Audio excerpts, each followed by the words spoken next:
They sent me after her, but the alien Huntress woman met my eyes and smiled. The briefing lasted 11 minutes.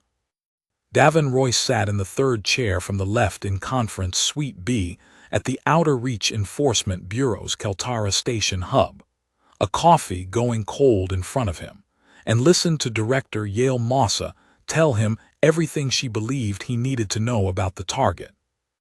Her name, as rendered in standard, was Verhasal. Species, Ashani. Age, estimated 32 standard years, which translated to roughly 28 in human terms, given the slightly longer Ashani maturation curve. Occupation, prior to her departure from sanctioned territory. Secondary Huntress, Third Ring, Ashani Collective, Barak Basin. Wanted for breach of the Neutral Corridor Accords, specifically Articles 14 and 19. Unauthorized crossing of the Keltaran buffer zone. Possession of restricted class tracking instruments. Suspected interference with 2 registered extraction teams operating under Bureau license in the Telvis range. She disabled both teams, Davin said. Incapacitated, Mossa said. No fatalities. Gear was returned mostly to the nearest way station.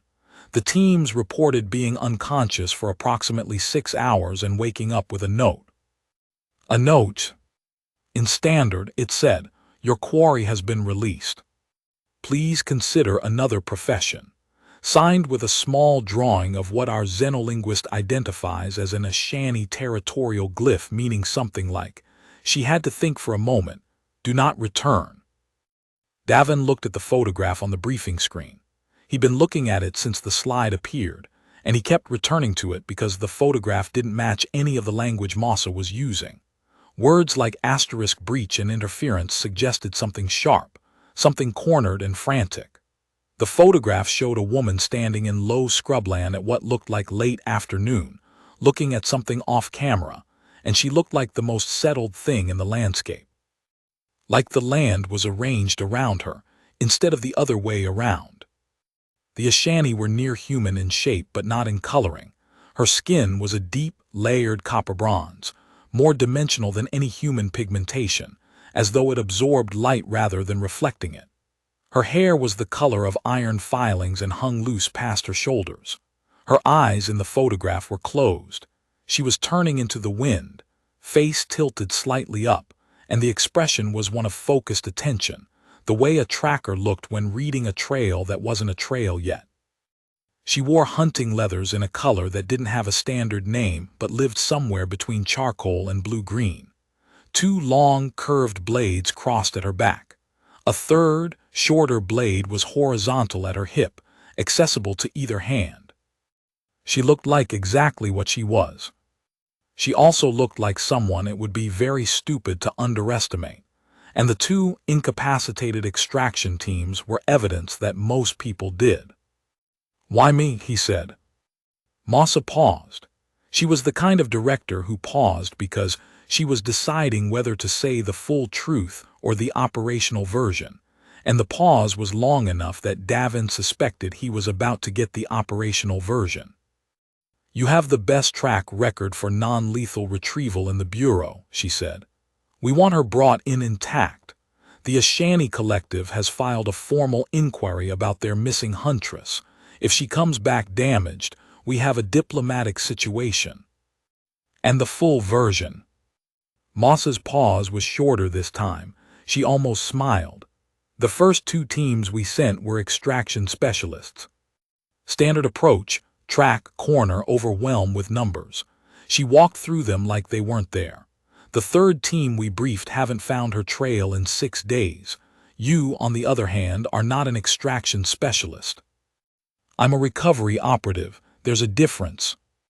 "The difference," she said, "is that you've spent 8 years recovering people who didn't want to be found, including 3 Ashani nationals in the past 4 years, and you've never once had to hurt anyone to do it."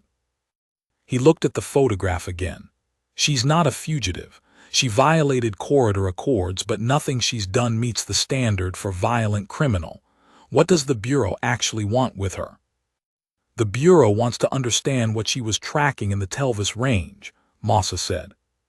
Those extraction teams were licensed for fauna survey. If she interfered, she had a reason. We'd like to know what it was. That, he thought, was the first honest sentence in the briefing. He looked at the photograph one more time before the slide changed.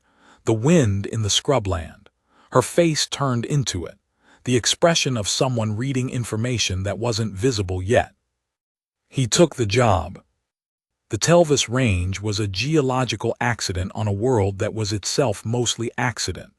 A planet called Vethcom Minor by the Bureau's cartographers, called nothing in particular by anyone else, because the three species who visited it did so briefly and without fondness.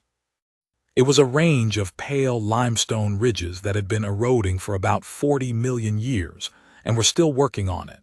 So the landscape was all chalk dust canyons and hanging stone, and the smell of something ancient being slowly returned to its constituent parts. He arrived on the 9th day after Verhasal had last been sighted, landed his courier craft at the way station at the range's western foot, and filed the minimum required documentation.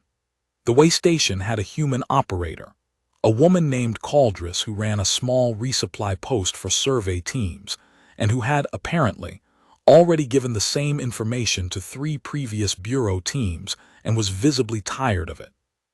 "She came through here once," Huntress said, behind the counter, not looking up from her inventory screen. "Bought water purification tablets and 2 standard ration packs. Didn't say where she was going. Left the correct amount in Keltaran credits, exact change, folded neatly, no argument." "How'd she seem?" "Like someone who knew exactly where she was going and didn't need to discuss it with me." She looked up. "Not like your extraction teams. They came in loud and confident and went out quiet and embarrassed, in that order." He bought his own water purification tablets, a heat sheet, and a coil of lightweight rope. Not from her, since she didn't stock rope, but from the supply rack on the way out, and then he hiked east into the chalk canyons. He wasn't tracking her. That was the first and most important thing he decided on the flight in. The 3 previous teams had been tracking her. They'd approached the problem as a pursuit, which meant speed and angle and trying to corner her before she moved on, and she had dismantled all of them with what seemed like almost contemptuous efficiency. He wasn't going to track her. He was going to go to where she'd been going and arrive there more or less when she expected to arrive there, and he was going to be very obvious about being there. He'd reviewed everything the Bureau had on the Ashani collective's secondary Huntress structure. 3rd ring meant she was past the junior probation tier, but not yet a senior independent. She reported to a ring 2nd, specialized in mid-distance chase and biological survey, and carried the kind of license that permitted her to operate solo within collective territory for up to 60 standard days before she was required to report in. She was at day 41 when she'd crossed the corridor. She had 19 days left, theoretically, before anyone in her own organization would begin to worry. What she'd been doing in the Telvis Range wasn't in the Bureau records, but 2 extraction teams had been licensed to survey the range's northern Mesa Plateau, and she'd stopped both of them within 48 hours of their arrival, and she'd returned their equipment and sent them home. Which meant she wasn't interested in conflict. She was interested in a clean field. He thought about that for a long time while he climbed into the canyons. On the 3rd day in, he found the bone deposit. He almost didn't. He'd been following a series of chalk ridges northward, navigating by the survey maps the Bureau had filed, and the bone deposit was off-trail. Down a switchback drop he almost skipped, except that the stone here was a slightly different color, warmer, more ochre than chalk white, and that seemed worth noting. He went down the switchback. At the bottom was a narrow canyon floor, no wider than 3 meters, and packed into a 10-meter stretch of it were bones. Old bones, calcified into the limestone, but that wasn't the striking thing. The striking thing was what they were. He crouched in the ochre dust and looked at the skull closest to him. Large, larger than the confined space made it look from the switchback above. roughly the size of a ground car hood, with a flattened cranial shelf and forward-set orbits that suggested a mid-range browsing animal whose threat modeling lived in peripheral vision rather than forward focus. The orbital bones had a distinctive thickening at the ridge that he'd seen in exactly one place before, a Bureau Xenoarchaeology reference file on Vethcom Miner's prehistoric fauna that he'd pulled from the research archive during the flight in. He'd read the extinct species inventory on a screen at 30,000 feet of altitude, because he'd learned a long time ago that the most useful thing you could do before walking into a field assignment was read everything that existed about the field.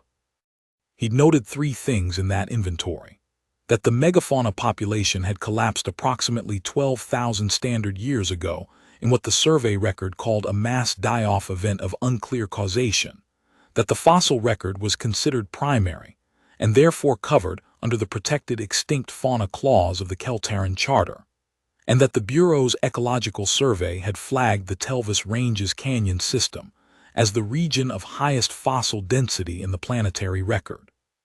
He'd noted those three things and filed them away and moved on to reading the extraction company's licensing paperwork, because the space between what a license said and what a team was actually doing was often where the interesting information lived. Now he looked at the bones, and the information arranged itself differently. He took out his field scanner and ran a basic spectral analysis on the closest exposed surface. The calcium carbonate saturation levels came back consistent with calcification across a minimum of 10,000 standard years. He photographed the skull from 6 angles, then stood and walked the length of the deposit, counting. 11 individuals at minimum. He could see the articulation patterns, the way the grouping had accumulated over multiple seasons, multiple returns. Not a predation scatter, not a single event. Animals coming back to this place year after year until they didn't anymore. The canyon geometry made sense for it. The south-facing wall would hold heat through the cold nights. The walls were close enough together that a herd animal's body heat would concentrate here. The chalk dust in the sediment layers showed compressed mineral deposits at the base of the west wall that matched the root contact patterns of a chalk-adapted browsing species from the same prehistoric inventory. A low-nutrient specialist that grew in exactly this kind of mineral wash zone, the kind of plant a large browser would return to seasonally. They hadn't been driven here. They hadn't been killed here, not all of them. The distribution wasn't a predation site. They'd come here because this was one of their places. And they'd come back until they couldn't. And 12,000 years of limestone had preserved the record of it in the shape of the stone and the angle of the bones and the compressed mineral signatures at the base of a wall, where something very large had stood and eaten across decades of a world that no longer existed. He photographed the root contact patterns, the sediment layering visible where erosion had cut a clean cross-section going 8 feet down into the canyon floor, the articulation of every visible element, the precise geometry of the canyon itself, the angle of the walls, the width at floor level, the width 10 feet up, the orientation of the south-facing exposure, the location of the switchback drop he'd almost not taken. Then he climbed back out and sat on the ridge in the chalk dust light and thought about why 2 extraction teams with fauna survey licenses would be interested in this site, and what a third-ring Ashani Huntress, who had crossed a restricted corridor on day 41 of a 60-day operation, would make of that interest. He saw her on the 6th day. He had stopped making camp in the same place twice, not from any sense of strategic caution, but because the terrain kept changing and the best ground kept moving. And on the 6th evening, he found a narrow outcrop that offered a view down into 3 canyon approaches at once, sheltered from the west wind by a chalk fin that had been there since before the first sapient creature had set foot on this world. And he built a very small fire with the emergency heat tabs because the nights here were cold. And he made tea, and he waited. She came from the south. He heard her before he saw her, which surprised him. The Ashani were known for the kind of movement that didn't make sound, and she was a third-ring huntress, and he'd expected exactly nothing. What he heard wasn't footfall. It was the sound of a blade being resheathed, a very small click of a grip settling home, the kind of sound that only happened after a blade had been drawn, and then the user decided it wasn't needed. She stepped up onto the outcrop from a crack in the chalk face to his right, which was not the direction he'd been watching, and for a moment she was backlit by the last strip of sky above the western fin, and the silhouette of the two blades on her back was very clear and very sharp. He held his tea with both hands and didn't move. She was taller than the photograph suggested. The photograph had given no scale, and she was close to his own height, which was slightly taller than average for a human man. The hunting leathers were the same ones from the image, though now they had a fine coating of chalk-white dust that had settled into the creases. Her hair was loose. One of the shorter blades was at her hip, the other two were crossed at her back, hilts over her left shoulder. She looked at him. He looked back. There was a long moment. The fire was small and gave off almost no light, just enough to show the steam from the tea. The sky above had gone from orange to something very dark and clear, and the stars that came up here were remarkable. The limestone dust that hung in the air on windy days settled at night and left the sky scrubbed clean. She said something in Ashani. He didn't speak more than functional Ashani, enough to navigate a market and not get killed at a border post, and what she said was too fast for him to parse. "I only have functional language," he said. "I apologize." She was quiet for a moment. Then she said, in standard with an accent that shaped the consonants differently than human mouths did, flattening the hard sounds and rounding the soft ones in a way that was not unpleasant. "You are Bureau." "I am." "They sent another one." "They sent me," he said. "I'm different from the others." She looked at him with an expression he couldn't entirely read. Ashani facial language used different muscle groups than human. The signals ran through the brow and the set of the jaw rather than the corners of the mouth, but the overall quality of it was assessment, pure and careful and very frank. "Different how?" "I haven't tried to corner you. I haven't approached you from multiple angles with a net team. I came into the range alone and I built a fire and I made tea." He paused. "I found the bone deposit in the southern canyon. I understand what it is." The quality of her silence changed. "Sit down if you want," he said. "I have an extra cup." Her name, said correctly, was something closer to Vehrasal asterisk, with the second syllable carrying a slight downward inflection that his human throat could approximate but not quite match. She told him this without irritation. Ashani, he had learned from his previous work with their nationals, tended toward practicality about phonemic limitations in other species, and said she had worked in human standard territories long enough that the Bureau's version didn't bother her. She sat across the small fire from him. She accepted the tea, examined the cup, sniffed the steam, and drank it with a kind of careful attention that suggested she was noting flavors rather than simply tasting. She held the cup in both hands the way he held his. He waited. "The bone deposit," she said after a while. "Yes. You know the species." It wasn't quite a question. "Vethka megafauna," he said, "extinct for approximately 12,000 standard years. The proportioning is consistent with the survey that went out on them in Bureau archives. They were large browsers, probably herding, definitely migratory. The bone clustering in that canyon suggests a seasonal shelter site or a mortality site during a mass die-off event." He paused. "Or something used that canyon to collect them." "Yes," she said very quietly. He let that settle. "How many sites have you found?" 7, across a 200-kilometer stretch of the northern range. She was looking at her cup now. The extraction teams that came, they had fauna survey licenses. But the survey permits were filed for the northern Mesa Plateau. The fossil beds are in the canyons below. The mesa is where you'd find the primary habitat evidence. Root systems, soil compaction patterns. The bones are secondary. The bones are being removed, she said. He didn't say anything. The first team I encountered, she said. They had extraction equipment, portable scanner arrays, molecular collectors. I watched them for 18 hours before I moved to intercept. They were not surveying, they were sampling. And the samples they were collecting were matched to a specific sequence. I have seen this equipment before, in the Barak Basin, before the Bureau licensed the basin for energy extraction, and the samples they collected there were used to prove the fossil species in the basin were not covered under the Protected Extinct Fauna Clause. She looked up. You understand what that means? He understood it.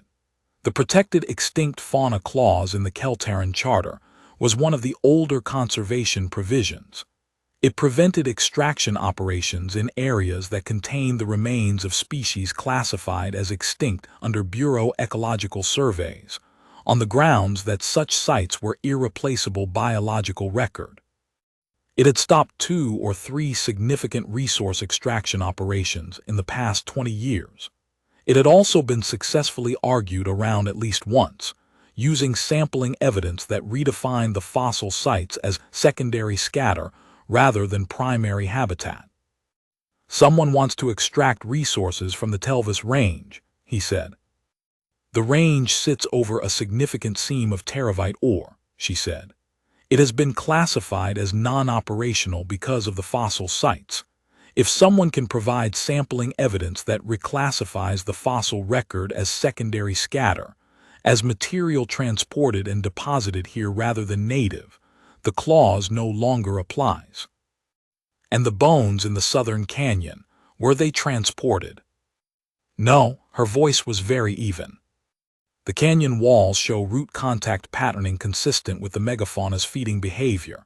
They were here. They lived here. They died here. A pause. The Vethka megafauna were a keystone species in this range's prehistoric ecology.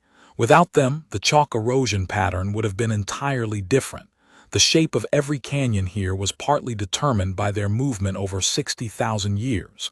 What is being proposed is not simply a legal argument. It is an erasure. He looked at her across the fire. She was not looking at him anymore. She was looking at the chalk fin behind him and the stars above it, and her expression had the quality of something that had been looked at for a long time and still hadn't resolved into something comfortable. You knew about this before you came, he said. You didn't cross the corridor by accident. No, she said. I had intelligence from a contact in the Barak filing system. The same team that did the Barak sampling was licensed for this survey.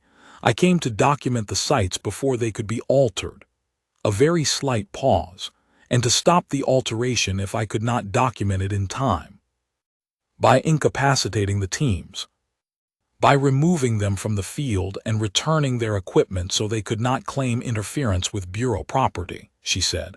I was specific about what I did and did not take a beat. I left the note in case the context was not clear. He thought about the note. Your quarry has been released. Please consider another profession. He thought the context had probably been very clear to the teams involved.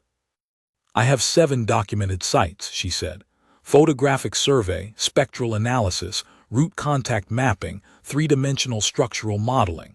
The data are stored in an encrypted file on a relay at the Keltaran Buffer Way Station. I filed it the morning I crossed the corridor, before the first team arrived.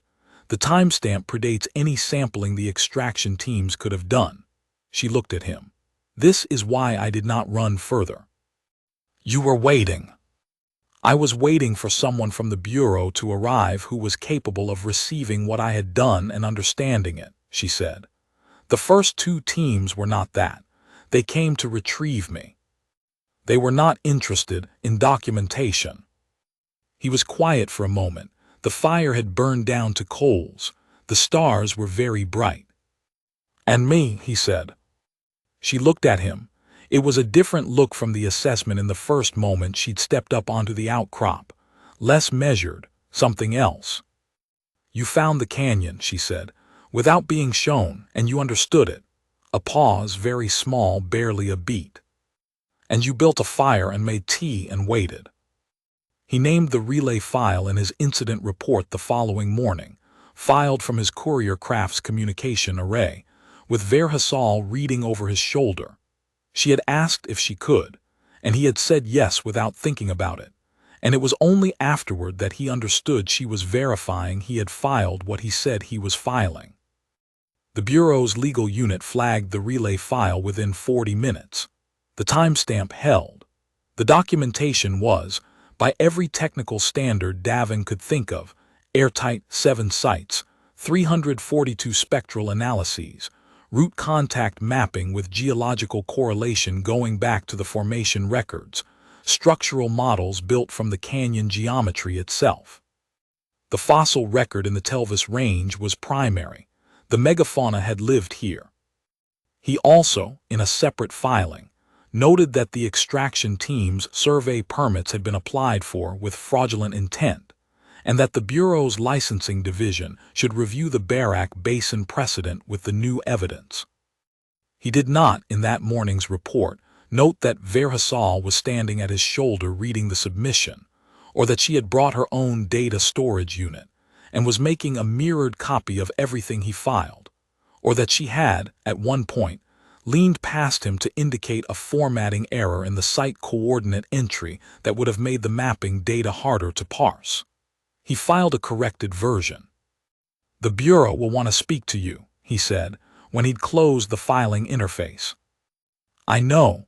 She was looking at the communication array without particular concern. "What will they charge me with?" "The corridor violation. Probably." He thought about it.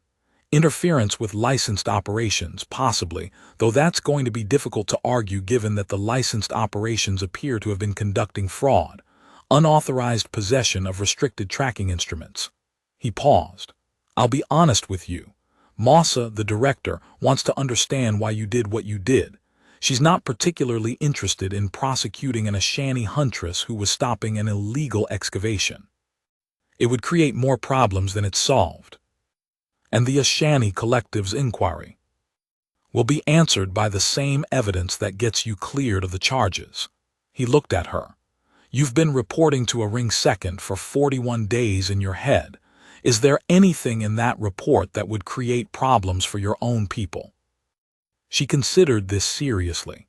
"No, I crossed the corridor without sanction.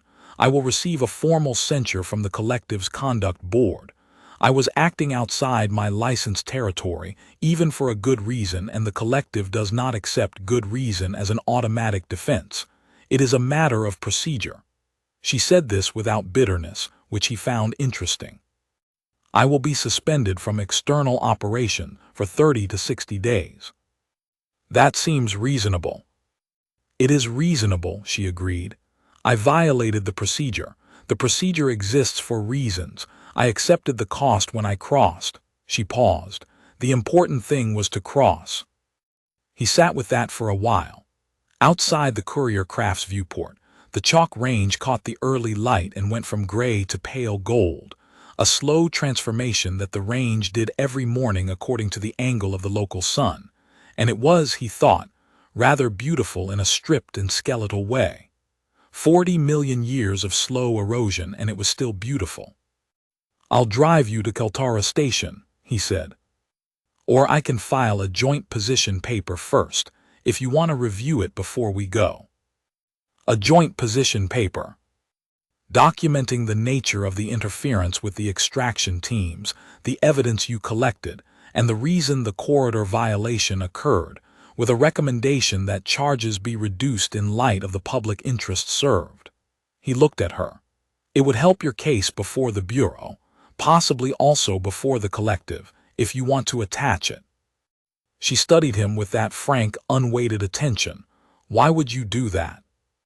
"Because you're right," he said, "and because the people who hired me to find you didn't hire me to ignore what I found." He paused. "And because I don't think you should have to navigate Bureau legal procedure alone when you did what you came here to do, and it was the correct thing to do." She didn't answer immediately. He'd noticed she didn't answer immediately when the answer mattered, as if she gave the question the same quality of attention she gave a trail or a wind shift, time enough to read it properly before she committed. "Yes," she said, "I would like to review it first." He thought about her name for a while. Vehrasal, the downward inflection on the second syllable, the way she'd corrected him without irritation and without repetition, just offered the right version once and assumed he was capable of remembering it, which he found more respectful than any amount of patience would have been. On the second night after the fire on the outcrop, she showed him the rest of the documented sites. Not in person. She produced a data unit from somewhere inside the pack she'd been carrying and handed it to him without comment, and he sat with his back against a chalk wall while she rebuilt the fire and went through the files one by one. 7 sites. She'd been here for 8 days before the extraction teams arrived, and in those 8 days she'd mapped 4 sites in the Northern Canyon system and documented them to a standard that would hold up in a bureau review without any additional professional survey. The imaging quality was higher than he'd expected. The spectral data was annotated with geological correlations that required knowing what you were looking at, and the root contact mapping had been done with the kind of systematic patience that he associated with people who understood the difference between documentation that satisfied a filing requirement and documentation that could withstand a legal challenge. "Who taught you the root contact mapping protocol?" he said. She looked up from the fire. "I taught myself. I read the Bureau's archaeological methodology guidelines and adapted the approach for fossil site documentation." "When?" "After the Barak decision." She fed a heat tab into the fire and it caught immediately, adding a thin blue to the orange. "I understood after that decision that the legal challenge would come here eventually.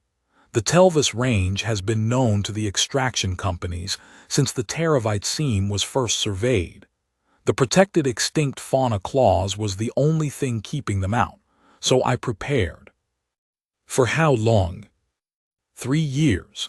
She said it as if 3 years of preparation for a specific eventuality was an ordinary amount of time. Perhaps for her it was. Perhaps this was the difference between someone who tracked things and someone who merely found them. The tracker had already been where the trail was going before the trail knew it was going there. "I maintained a monitoring file on the licensing applications. When the survey permits for the Telvis Range were filed, I recognized the company from the Barak records. I requested the operational leave from my ring second on a pretext, a personal survey project in the adjacent territory, and I crossed the corridor." "On a pretext," he said. "A partial pretext," she said, with a precision that he was coming to recognize as characteristic. "The survey project was real. I intended to do it. I simply did not mention that I also intended to cross the corridor boundary."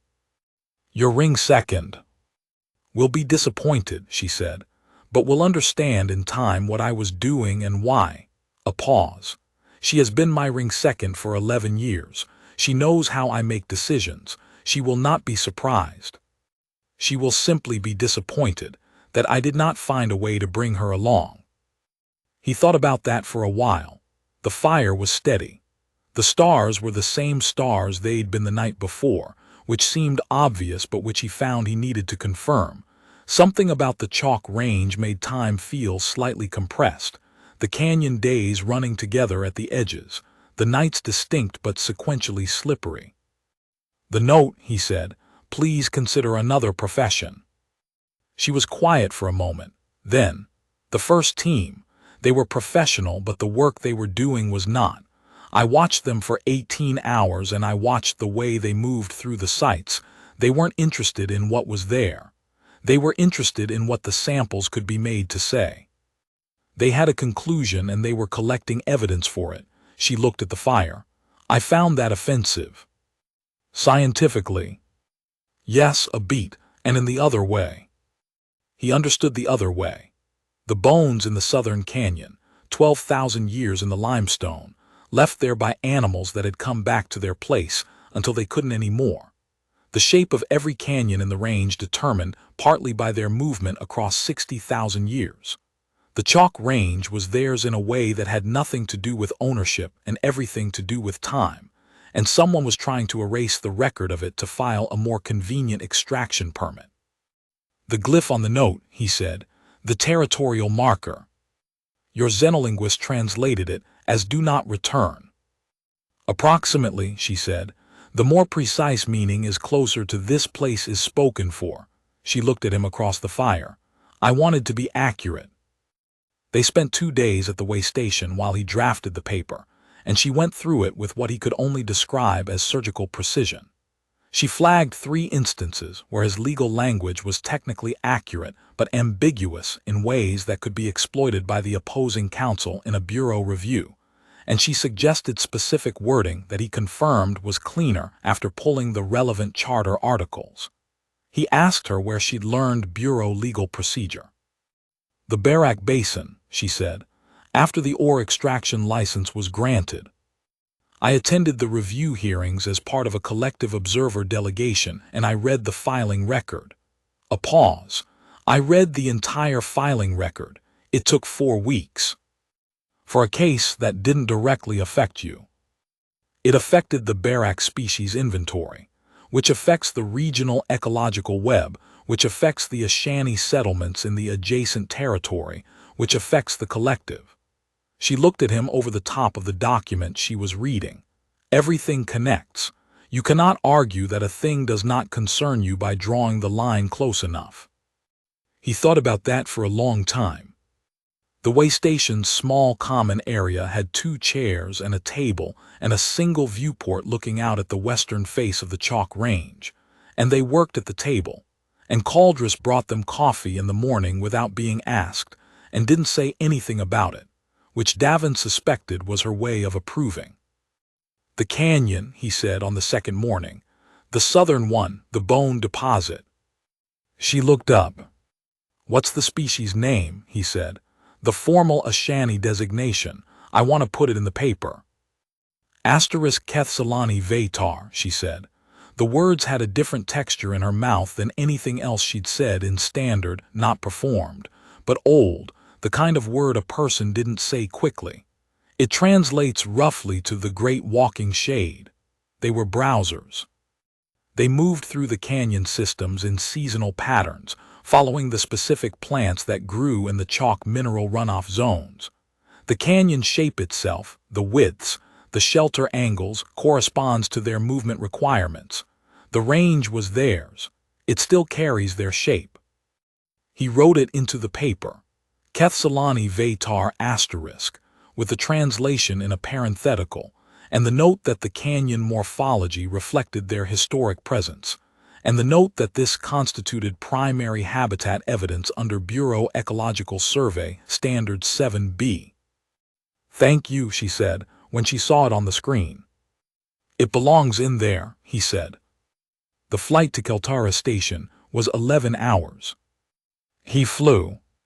She sat in the co-pilot's seat, which on a courier craft was mostly decorative, and she looked out the viewport at the buffer zone transit corridor, a narrow strip of monitored space between Ashani territory and the Keltaran sector, marked by relay buoys and patrol signals, the kind of passage that was full of bureaucratic intention and very little else. He'd flown through this corridor hundreds of times. It looked the same in every direction, which was the nature of deep space. An enormous amount of nothing with the occasional glint of something at the edge of perception. He'd come to think of the long transit legs as useful hours. They were thinking time, documentation time, the kind of unstructured stretch that let a case settle into its actual shape instead of the shape it had looked like in the briefing room. This case had a different shape from the briefing. The briefing said, breach of corridor accords, interference with licensed operations, probable flight risk. The actual shape was a woman who had spent 3 years preparing for a specific situation, who had timed her crossing to the exact moment the situation materialized, who had documented 7 fossil sites in 8 days, who had sent 2 extraction teams home with their equipment and a note, and who had then waited, not run, not cross-back, but waited, in a chalk range, for someone from the Bureau to arrive who was capable of understanding what she'd built. That shape didn't look like a fugitive. It looked like someone who had been waiting much longer than 8 days. It looked like someone who had known this moment was coming and had decided in advance what it would require and how she intended to meet it. He found that he could not stop thinking about it. Not in the way that problem stayed with him. This was different, more like the way a good piece of landscape stayed with you after you'd left it, the particular geometry of it persisting in the peripheral vision of thought. "Have you always done this work?" she said. "Recovery, 8 years. Before that, I did general transit operations for a cargo company. Before that, some military service." He paused. Nothing particularly notable. Recovery of whom? People who didn't want to be found, mostly. Not fugitives or not usually. Family searches. Missing persons. Dispute recoveries, which is a bureau term for someone took someone else and we'd like them back. I've done some asset recovery, but I don't prefer it. Assets don't talk back. Whereas people do. Whereas people have reasons, he said, which is almost always more interesting than whatever the initial filing describes. He glanced at her. The initial filing described you as a breach of corridor violation. I am a breach of corridor violation. You are also someone who spent 4 weeks reading the Barak Basin filing record because of something that connected outward from a thing that mattered to you. He looked back at the transit corridor. That's more interesting. She was quiet for a while. The relay buoys passed at their regular intervals, blinking their indifferent count. She watched them the way she'd watched the chalk range from the outcrop, complete attention, no urgency, content with what was there. "You said I'm different from what the previous teams were looking for," she said. "You are. In what way?" He considered how to answer this honestly. The first 2 teams were looking for a fugitive, something to be contained and returned. The third team was looking for the same thing with more careful tactics. He paused. "I went out there to find whoever had crossed the corridor on day 41 of a 60-day licensed operation. Knowing she had 19 days left before her own organization started asking questions. Knowing she was going to incapacitate Bureau-licensed teams, and that this would result in Bureau pursuit. Knowing she was going to wait in a chalk range for someone to arrive who could understand what she documented." A pause. "She is not very much like a breach of corridor violation," he said. "She is very much like a person who made a decision and committed to it and accepted the cost. Those are different things. I try to be accurate about the difference." She didn't say anything for long enough that he thought she'd decided not to answer. Then she said, very quietly, "The cost is reasonable." "Yes," he said, "it is." They flew for another 2 hours without speaking, and it was not uncomfortable. He'd spent enough time in transit with enough different people to know the difference between silence that was tension held in, silence that was indifference, and silence that was 2 people in the same space without needing the space to be filled. This was the third kind. She fell asleep somewhere in the 7th hour. He noticed because the particular quality of her attention, the small, alert, perpetually reading quality that she maintained even while apparently doing nothing, shifted into something deeper and complete. She slept facing the viewport, arms loose, and he thought again of the photograph in the briefing. The woman in the low scrubland with her face turned into the wind, looking at something off camera. The same quality. Like the landscape was arranged around her, instead of the other way around. He let her sleep. The station approach signal began its 2-hour warning at the 9-hour mark, and he said her name, Vehrasal **, with the downward inflection as close as his throat could manage. And she was awake without transition, reading the instruments in a few seconds. 2 hours, she said. Approximately. She looked at the station growing in the viewport. He watched her take it in. Then she said, "What do you think will happen?" "With the case?" "With what I documented." He thought about it seriously, because she had asked seriously and she would know the difference. The relay file has a timestamp that predates anything the extraction teams collected. The documentation will hold up under challenge. You built it too. The Bureau's legal division will see what you built and understand what it was for. He paused.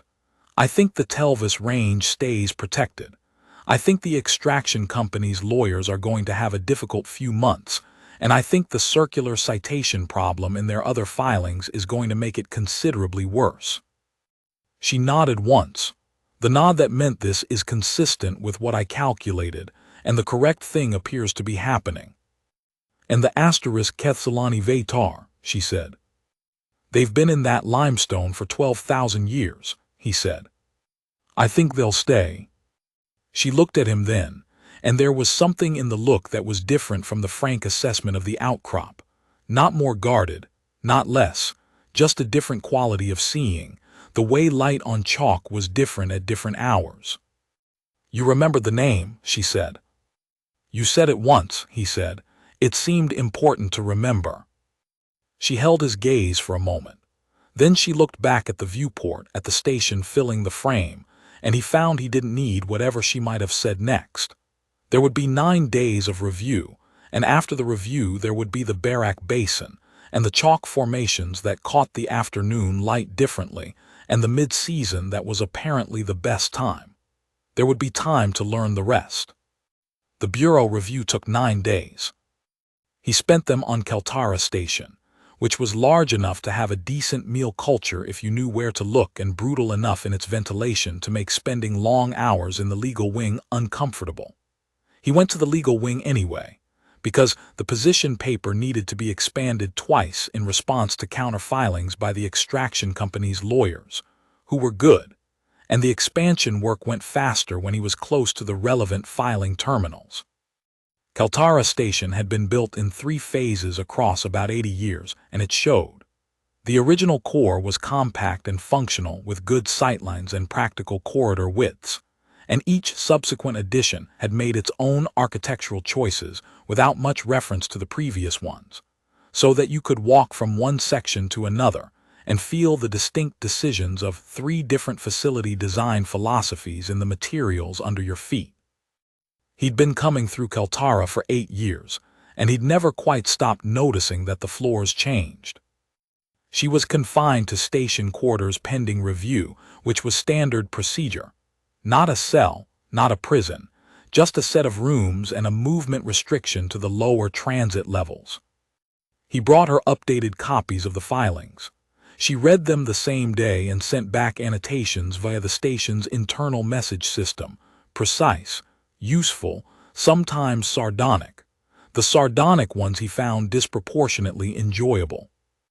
On the second day, she sent him a note about a jurisdictional ambiguity in Article 19 of the Neutral Corridor, accords that he hadn't noticed, and that, when read correctly, created a defensible argument that her crossing hadn't technically triggered the full violation provision, because the article's language required asterisk intent to conduct operations in the buffer zone, whereas her transit had been passage only. With operations conducted entirely within the Telvis range on the far side of the boundary. He spent an hour verifying her reading against the original charter text, and then 2 hours incorporating it into the response brief.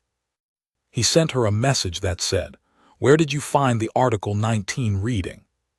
She replied, "I have been reading Bureau charter documents for 3 years. I have had time." On the 4th day, she sent him a message that said, "The extraction company's argument in footnote 12 is a circular citation.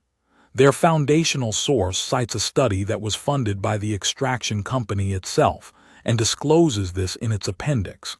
I am attaching the appendix." He looked at the appendix. She was correct.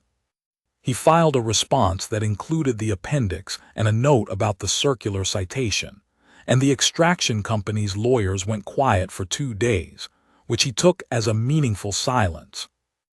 On the 6th day, Director Massa called him into her office and told him that the Bureau's investigative division had identified a pattern of circular citations across the extraction company's previous 4 major licensing applications, 3 of which had been successful, and that the scope of the investigation was expanding. She said this with the expression of someone who was reassessing a number of things simultaneously and finding some of them uncomfortable. "The Huntress's documentation is airtight," Mossa said. "Our survey team has been out to the range to do independent verification. They're confirming her site maps within acceptable margins. The fossil record is primary." "I know," he said. "You knew that when you filed the joint position paper." "Yes." She looked at him for a moment. "You went out there to bring her in." "I went out there to find out what was going on," he said, "which is what I do. What was going on was more significant than a corridor violation." Mossa was quiet for a moment. "The Ashani Collective is pleased," she said. "Their inquiry has been answered satisfactorily. The Ring Second has filed a statement of context with the collective's conduct board that is notably restrained given the circumstances." "She has a good Ring Second," he said. He visited the quarters twice. He told himself it was to deliver physical copies of documents she wanted printed. She had said she preferred physical copies for detailed review, and this seemed reasonable. But the second visit included staying for 2 hours after the documents were delivered, talking about nothing in particular, or not nothing in particular but things that were not the case. The range, the chalk formation process, the Ashani Collective's ring structure, and what the Ring Second she reported to was like. His previous recovery cases, edited for anything confidential. The quality of the coffee on Keltara Station, which they both agreed was poor. He learned that she had a younger sister in the first ring of the collective who specialized in aquatic survey, and whom she considered the better tracker of the 2 of them by a significant margin, a judgment she offered without envy. He learned that the Barak decision had not made her angry, exactly. She said she did not find anger useful, but that it had made her certain, in the way that the closing of one door often made the direction of necessary movement clear. He learned that she found the taste of human tea interesting in the way she found most things interesting, with full attention and a willingness to adjust her initial assessment as more data arrived. She learned that he had been in the military service of a station defense unit for 4 years before leaving and spending 2 years deciding what he actually wanted to do, during which time he had moved freight, taught basic navigation at a transit school on an orbital platform, and very briefly considered applying for a xenolinguistics research position, before deciding that his actual skills ran more toward finding things than describing them. She learned that he had 3 recovery cases that he considered failures, not because the people hadn't been found, but because the circumstances that had made them missing in the first place hadn't been addressable by finding them. She learned that he had been to the chalk range on Veth-Ka Miner's neighboring world, Veth-Ka Prime, 5 years ago on an unrelated case, and that the limestone formations there were younger and whiter, and somehow less affecting than the older, ochre-tinted range. "Less time," she said. "Yes," he said, "less time. The older ones have more weight." She nodded once, as if this confirmed something she already knew. "You have been here more than necessary," she said, on the second visit when he was leaving. She said it without accusation. It was an observation, offered flat, the way she offered observations about chalk formations or filing record structures. "Probably," he said. "Why?" He thought about it. He could have said something procedural, something about the ongoing filing needs, something about preferred documentation formats. He didn't. "I'm not particularly interested in being done finding you," he said. She looked at him with that frank, measuring attention. He'd stopped finding it uncomfortable somewhere around the second day in the chalk range. It was just how she looked at things she was deciding about. "The review ends in 5 days," she said, "and I return to the collective for the censure process." "I know. And then I resume licensed operations in Ashani territory, which is elsewhere." I know that too. She was quiet for a moment. He waited, the way he'd waited on the outcrop with the small fire, because she gave things the time they needed. There is a region in the upper Barak Basin, she said, where the chalk formation process is similar to the Telvis Range, though not as old. The collective permits civilian transit applications for researchers and survey personnel. A pause. The ecological record there is significant. It would be useful to have it documented before anyone decides to apply for an extraction license. He looked at her. That sounds like independent research. It is. She looked back at him. The collective does not prohibit collaborators. External survey personnel are permitted if the Ring Second approves the application. A beat. I have significant influence with my Ring Second. He heard what she was saying. Not quite an invitation, not quite a proposal, something that had the precision of both, a path, mapped, with the dimensions made clear, waiting for him to walk it or not. I would need to submit a transit application, he said. Yes. And you would need to recover from a 30 to 60-day censure and suspension. Yes. And the chalk formations in the upper Barak Basin, he said, are how significant exactly? For the first time since he'd met her on the chalk outcrop with a small fire and a second cup of tea, she smiled. It was a different expression from the fractional assessments he'd been reading, a different use of the same face, and it was not at all subtle. It was direct and certain, and it changed the room the way a window opening changes a room. Very, she said. You would not be disappointed. The review concluded on the 9th day. The outcome. The Telvis extraction licenses were suspended pending a full Bureau ecological audit, which Director Massa noted in a statement would take a minimum of 18 months. The extraction company's fraudulent sampling evidence was referred to the Bureau's investigative division. The 2 survey teams' licenses were placed under review. Verhasal's charges were reduced to a single minor corridor violation on record only, with a formal note of public interest serving attached to her file. No fine, no detention beyond the review period. The Bureau requested she remain available for consultative testimony during the ecological audit, which she agreed to in a letter that he thought was warmer than her previous correspondence with Bureau officials, based on the examples in the case record. The Ashani Collective's inquiry was answered by the same documentation. Her Ring Second filed a statement of context with the collective's conduct board, and the censure was set at 30 days, the lower bound. He was at the transit bay when she left for the collective transit hub. She had the same leathers, the same blades, the same iron-colored hair, and she was carrying a small pack that he assumed contained her data units, and whatever else she'd accumulated over 49 days in the Telvis Range. She looked exactly the same as she had on the chalk outcrop, which had been 9 days ago, and he felt that gap in the standard way, like something that had been a present thing, and was about to become a past thing, and the border between those states was not particularly comfortable.